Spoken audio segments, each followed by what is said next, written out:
Hello and welcome to Beyond the Headlines. I'm your host, Justin Schmidt, and today's guest is State Senator Linda Valentino, and the current district is Saco, Old Orchard Beach, Buxton, Dayton, and part of Biddeford. Welcome to the show.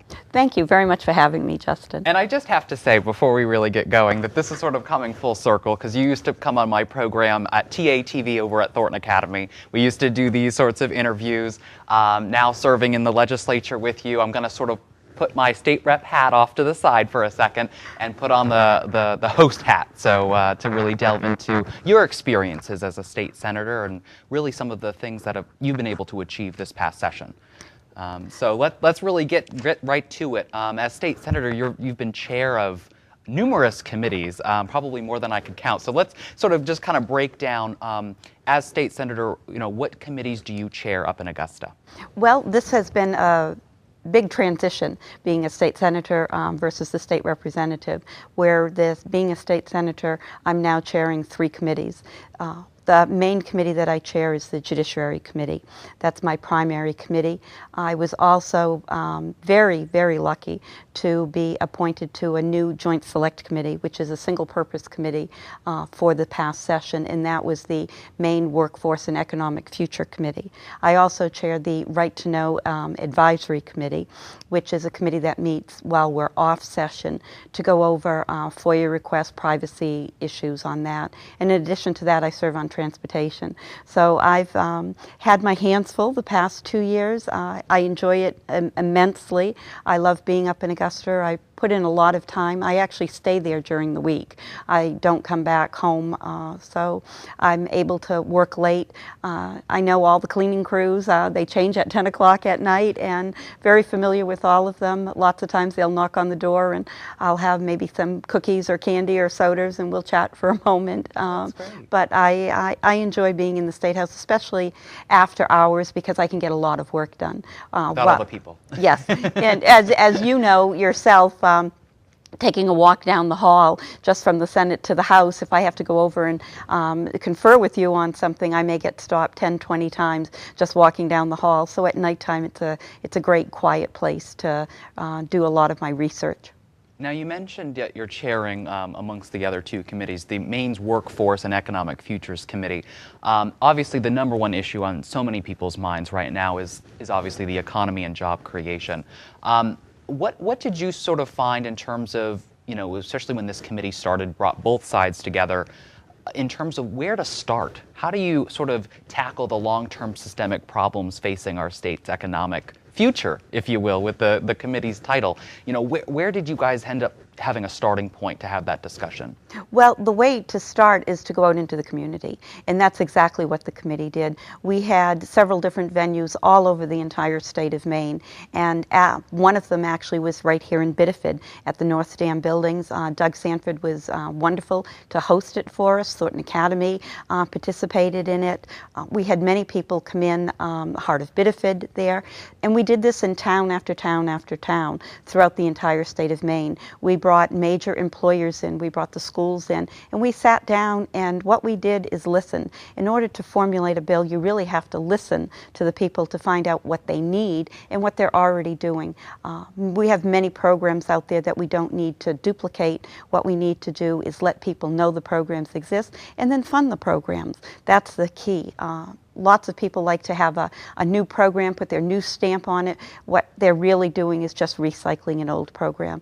And the point of the committee was to find out what we have for programs, what is being used, and to enforce those programs. Now, in those conversations in the community with employers, with small business owners, what did you find as sort of the commonality, the common theme that you've noticed in terms of maybe one particular issue that stood out for you in those conversations with the business community? Well, I would say the most surprising issue that came to light, not only for myself but for the entire committee, was the issue of what we now call soft skills. And that we're finding there's a whole generation of people that don't have those skills. Employers repeatedly told us that the #1 problem with a lot of employees is showing up on time for work. Really? Wow. Showing up on time for work. You would think it'd be common sense. No, and people showing up on time for an interview, dressing properly for an interview, not talking, not texting on their cell phone while they're being interviewed. Little common things that when people are coming in from an interview that immediately turn a person off. And these are things that we need to work with in the schools and with guidance counselors on it. The other thing is that we're not matching the jobs to the skills that we're training people for. This was a common theme. There's over 5,000 jobs in the state of Maine that are going unfilled right now. We heard it from whether it was Chinbro or BIW or small companies, internet companies, that they cannot find people for the jobs that they need. I think what came out of this is that we need to put more emphasis on trying to direct people into careers where they can actually get a job. It's great. When I was in school, we always talked about a four-year education. Everybody went to college, and I think that has turned. We need to educate guidance counselors and parents that a four-year education is not necessary for all students. That's why we put a lot of money into the community colleges. And that also leads to an interesting point about, I heard, know before you go bill. Yes. Right? So that way you know, right, that you actually know that if you go down this certain path for college or for a training program, you know what you're going to make. You know what the job outlook's going to be. Well, and that's what it is. And so this is a very exciting bill. Seth Berry had put that in, Representative Berry. The Know Before You Go, we worked it on the Workforce Committee also to allow people to go onto a website to find out this information. An example might be going to a four-year private college, racking up a student debt of $150,000, $200,000, coming out with being a social worker. It's a wonderful, fulfilling job. We need it, but the average salary is about $34,000 a year. How long is that going to take you to pay that off? Maybe it should have been at one of the universities where the student debt would have been lower. Maybe it should have been at a two-year college. I myself, I'm a product of 30 years of getting a degree. I went 2 years to the University of Maine, got my associate's degree, transferred into the four-year program, thinking I'd do another 2 years and get my degree. It took me 30 years to actually go back and finish the degree on it. But I was able to work and to survive and raise a family on that 2-year associate degree and do extremely well. I went back really for the satisfaction of fulfilling the degree, not necessarily to get another job for it, but I graduated with a degree in political science.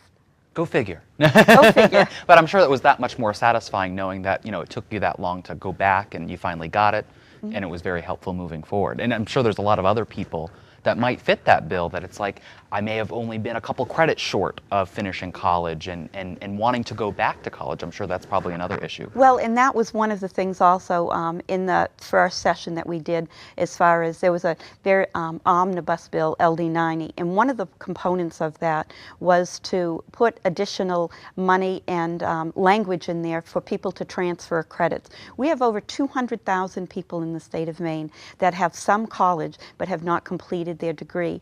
I was one of those, and as one of those people, I think I was very adamant when we had Chancellor Page come before our committee saying how that they are streamlining the transfer of credits to go from the community college system into the university system.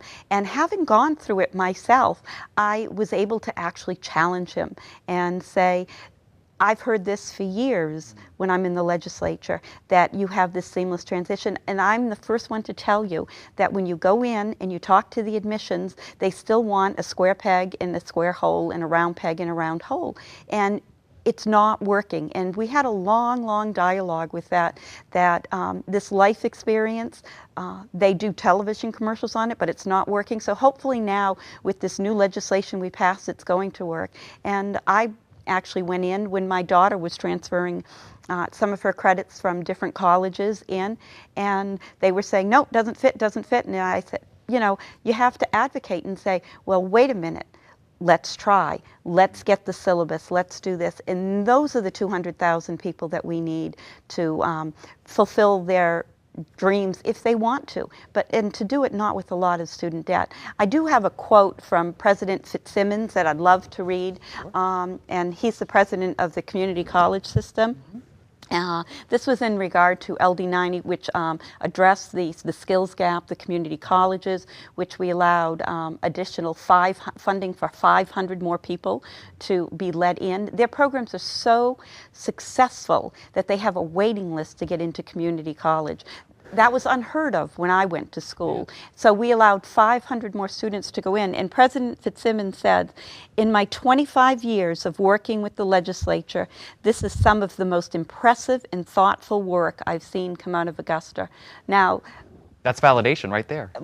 for the work that the committee did, and we sat down and in a very bipartisan manner worked through these bills. One thing about a joint select committee is that you are fortunate because you are picking people from different committees that have experience on the Education Committee, on the Labor Committee, Judiciary Committees, and you're putting them all together and you're hearing what they've heard over the years. So you are getting some of the best and the brightest on these committees that have the experience and are also willing to work together to accomplish something for the good of the state of Maine. And let's talk about that working together. I mean, something that we see in the media consistently in the newspaper is that, gosh, it's just this partisan bickering back and forth between the Democrats and Republicans, back and forth, or from the governor. What did you notice, sort of, especially in a leadership role, not just chairing this particular committee, but the other two committees as well? How were you able to reach across the aisle and bring people together in that type of role? One of the things in Augusta is it's all built on your reputation and relationships. And I think that I have a very strong reputation in Augusta of being a moderate, of taking a look at the bills. I've always said this, everybody even teases me. I walk around with file folders, file cases all the time. I read the bills. I understand what the bills say. I take a look at them, and then I decide what I want to do. So I have a very good reputation of working across the aisle with people, which makes it easier for somebody to approach me. I'm usually on somebody's list that they're going to talk to. I'm not on the list that always says yes, and I'm not on the list that always says no.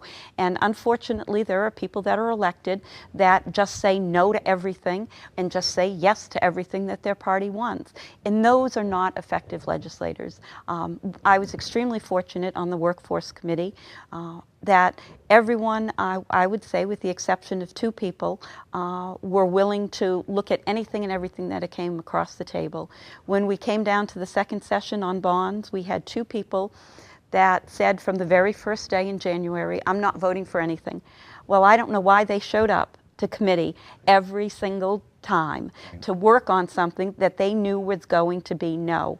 On the final days when we got together, you chairs and leads usually try and work out the fine details together, and then they break and they go back to their caucus.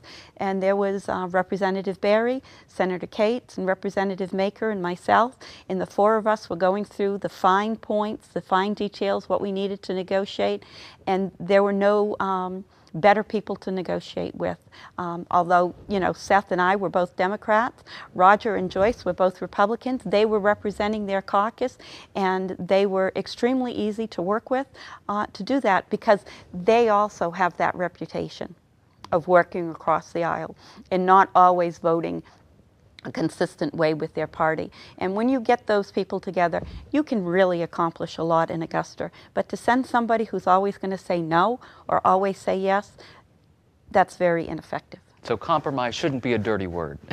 No. I think we've seen what's happened in Washington, D.C.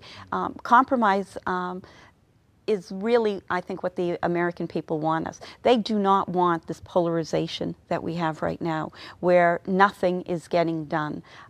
I think that there's a realization up there that legislation usually works incrementally.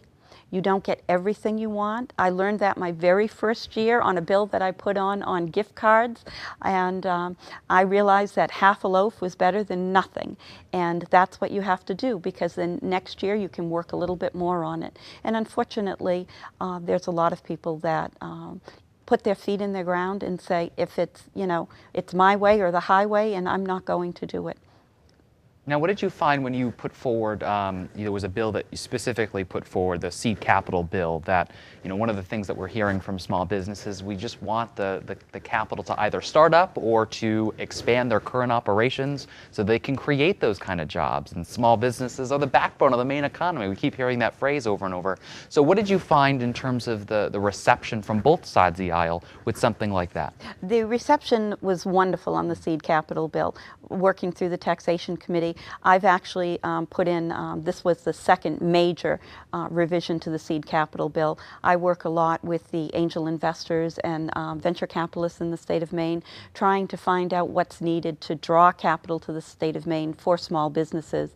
And we worked on this. It's a highly successful program administered through the Finance Authority of Maine, which is FAME, and we were running out of money. So this was going to basically be stopping any venture capitalists from coming into the state of Maine because they were not having the necessary requirements needed to invest the money. It came out of committee. Unfortunately, it was held by the governor, and we had to wait until we went back into session almost an entire year before it came back into play. Again, this was something that was worked on bipartisanly, and I will say on the seed capital, he didn't sign it. He let it become law without... The governor. The governor. Now, what did he give a rationale in terms of, because it's something like, as somebody who promotes himself as a former CEO, as somebody who has been in the business world, you think, oh gosh, something to help small businesses might be something he'd get behind. Well, I would say that he also puts himself out there for military veterans. I put in a bill for helping the military on the sexual assault. I had a huge support for this. We were actually planning on having a big bill signing. General Campbell had talked about it. I had talked with his chief of staff. When the bill came to his desk, he didn't sign it, denied us the opportunity to do any type of press on it. So I think a lot of this not signing the bills has to do with, I'm not signing a bill, she's a Democrat, and I'm not giving her any credit for anything. And it seems like that veto spree is probably along those same lines. Well, the veto spree, and I think people see a lot of the vetoes, but if you look back on the record, find out what bills went into law without a signature on it either. And two of those bills were on things that I thought, certainly the administration would have gotten behind. One was on military, on sexual assault, and one was on seed capital, but yet both bills became law without any support from the executive branch. So your bill with the military sexual assault did become law? Yes. Yeah.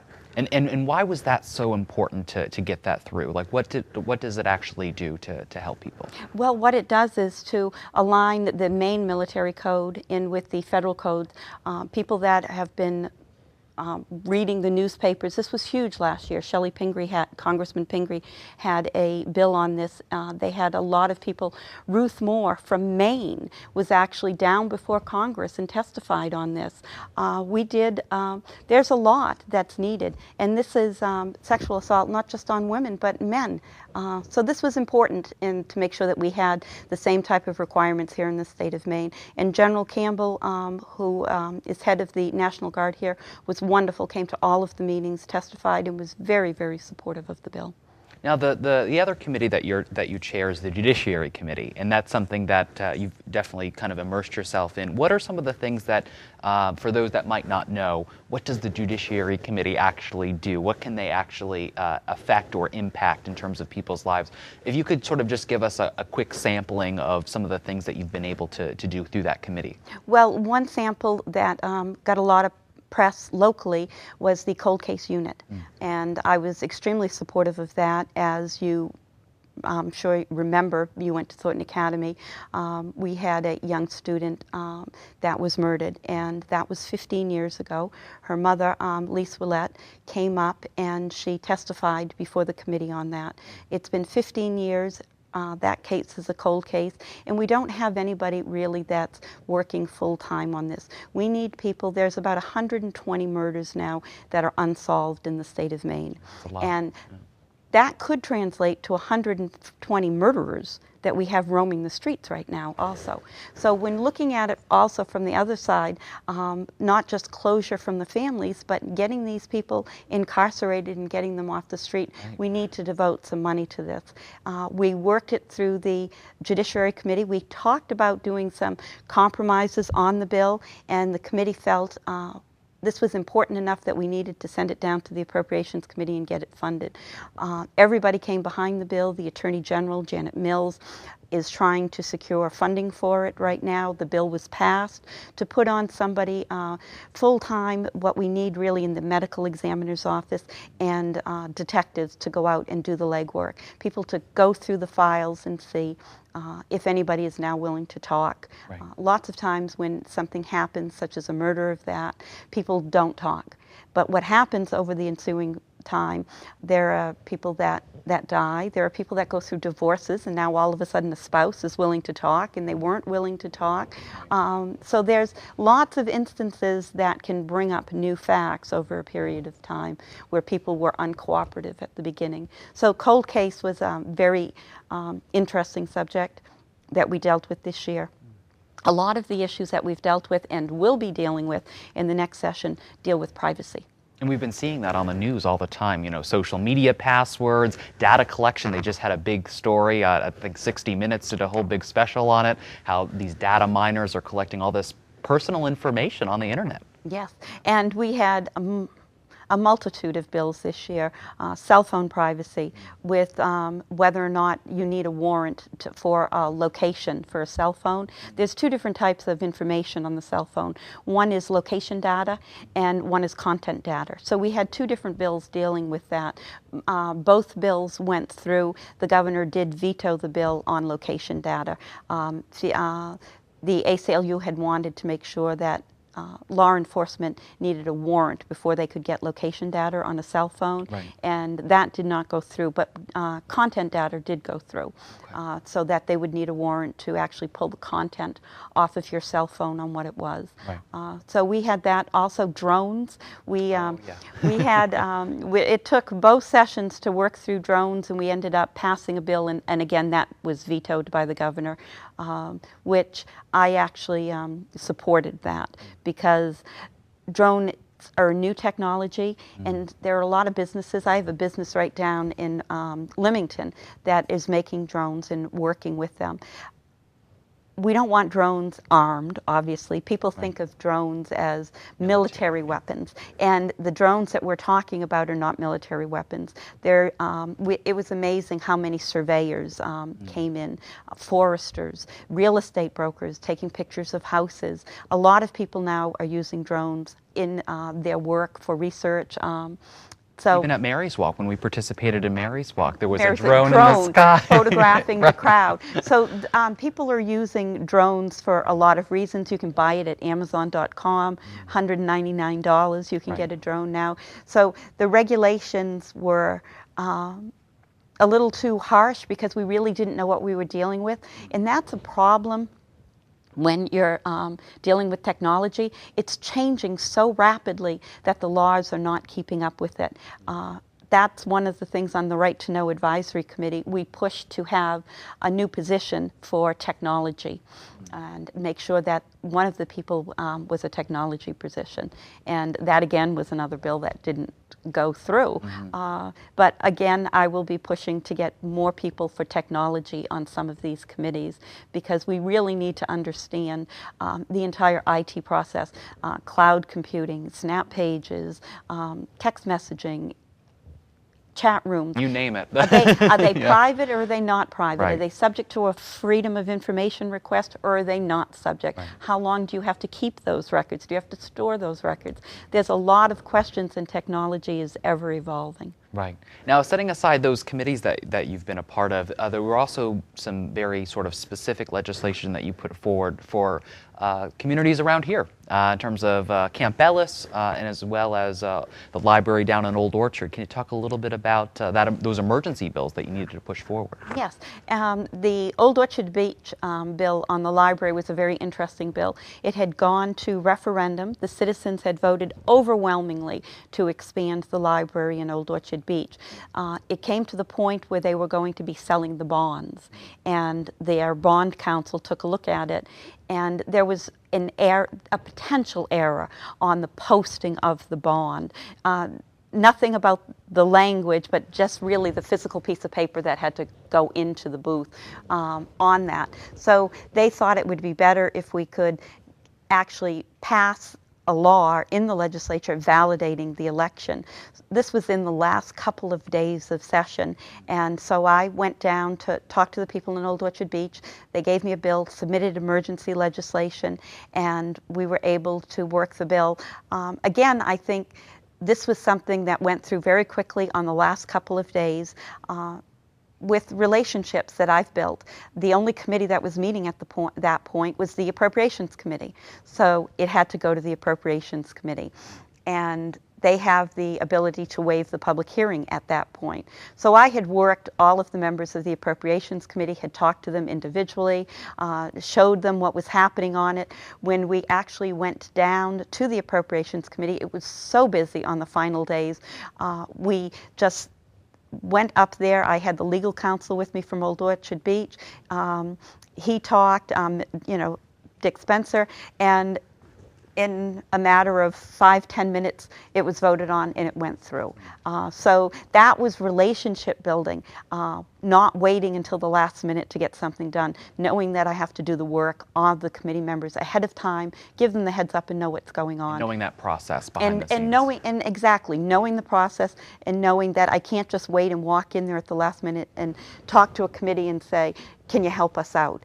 They're going to want to know the details. And also that morning I went around with Old Orchard Beach City Attorney, had him talk to the Appropriations Committee members when we were in the Senate chamber, and it was a matter of getting that dialogue out there ahead of time. With Camp Ellis and Saco, they asked me to put in a bill to expedite some of the permitting process, and this was a bill that took a lot of work, not only on my end, but on the City of Saco end, and the committee that it dealt with. So we had people from Saco come up, the mayor, the city administrator, the public works director, people from Camp Ellis.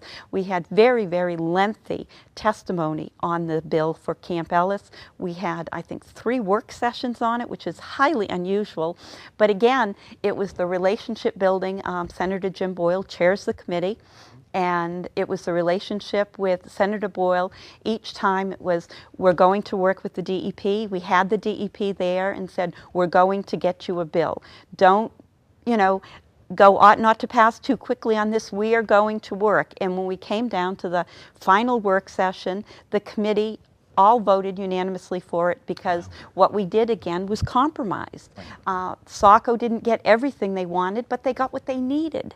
And the DEP was able to sign off on it and say, we are in agreement with everything in this bill. So when you take every party, put them into the room, and you all say, we agree, this is a good bill, we can all live with it, it goes very smoothly. It took months of work, but it was worth it in the end. It was definitely worth it, but those are the relationships that you build up in Augusta, and that you have to work, and you can't just walk in, present a committee with a bill and say, I want this passed, because they're going to have questions, and you have to know how to work that bill, compromise, and find out how to change the language in order to get it into law. Exactly. Now, something else on the ballot this November are a number of bonds that your committee, on the Workforce Committee specifically, had a lot of work to in terms of pushing them forward, putting them on the ballot, and you even sort of articulate them, which is really cool. In this, you had a 2-piece spread in the newspaper, and it really sort of does a really good job. If you haven't seen it, I think it's on your website. Yes, it's on the website. And it really sort of does a great job in articulating what these bonds actually are and what they do. And I guess my question for you is, and we can kind of go through them if you want, is sort of how did you arrive at these specific ones? These were the ones that you guys worked on this past session. Like, what is the necessity to get these bonds through? Again, we met with different businesses. We had a very large forum at Southern Maine Community College, talked with people on the bonds, and had them come into Augusta. Every organization that came in to talk with us, we wanted to know pretty much the basics. One, if we give you X amount of dollars, how much is that going to leverage in private money or federal money that's coming in?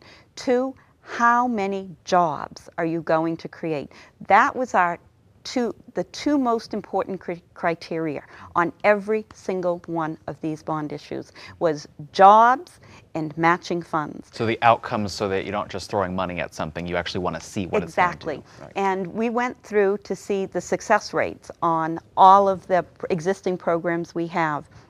What happened is the Appropriations Committee, as you know, the governor refused to submit a supplemental budget this year, and his department heads could not work with the Appropriations Committee, so they had to do a budget from scratch. Which is rare. Totally, which right. has never been done since I was there. Yeah. So they were totally working on that. Normally bonds go to the Appropriations Committee, but because the Appropriations Committee had to do this supplemental budget from scratch with no help from the administration, they asked our committee to do the bonds. We worked through a total bond package, then sent that to the Appropriations Committee through the channel.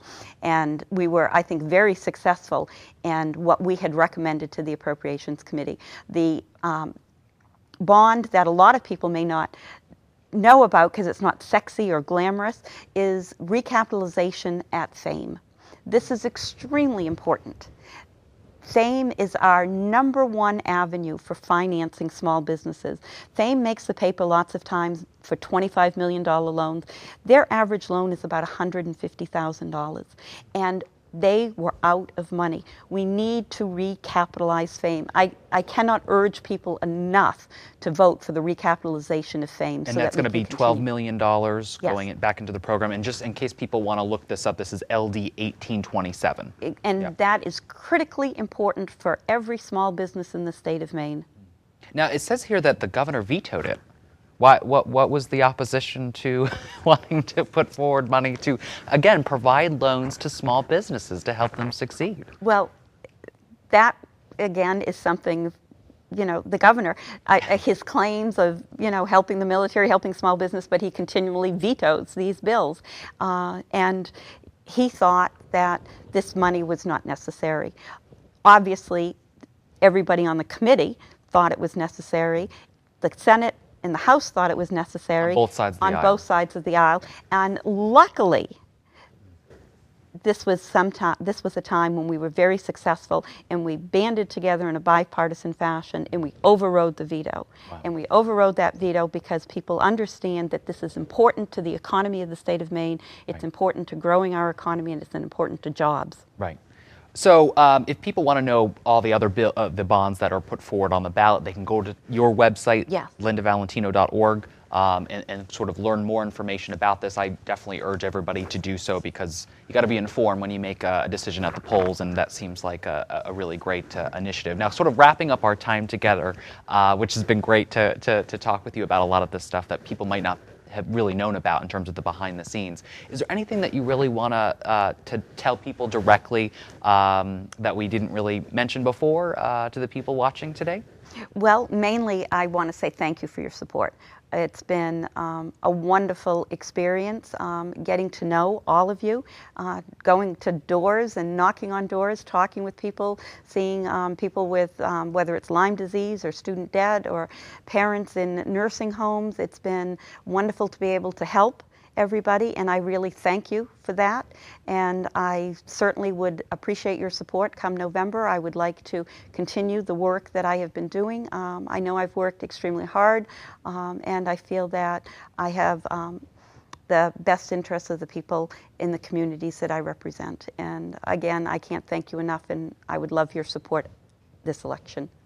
Okay. Senator Valentino, thank you so much for coming on the program. Thank you very much. Good to see you again. And if you want to follow Senator Valentino's updates, you can follow her on Facebook at facebook.com/Senator Valentino. Also, her website again is lindavalentino.org. I'm Justin Schnedt, and this has been Beyond the Headlines. Stay tuned and stay connected.